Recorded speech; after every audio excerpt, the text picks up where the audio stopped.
104.7 IFM. Report!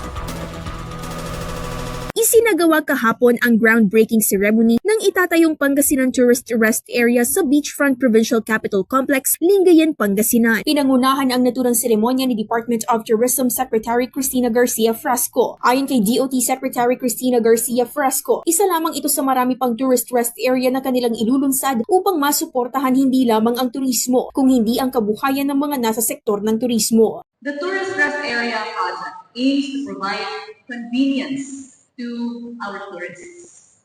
It has restrooms, a pasalubong center to help our small and medium enterprises sell their local goods, a lounge and cafe for our tourists, as well as an information center and various amenities to ensure that their visit to your province is not only enjoyable in terms of Malaking pasasalamat naman ang inihayag ni Governor Ramon Vico III sa DOT sa pagpili sa lalawigan bilang isa sa paglalagyan ng tourist rest area. Makatutulong umano ito sa pagpapaunlad ng turismo ng lalawigan, mapapadali at magiging mas komportable din umano ang magiging pagbisita ng mga turista. This will definitely help our plan to boost the tourism in this part of our province, especially that we are building the longest reflective pool in the country.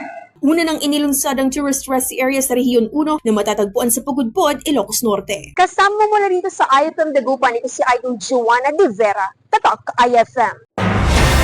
IFM News. IFM News. IFM News.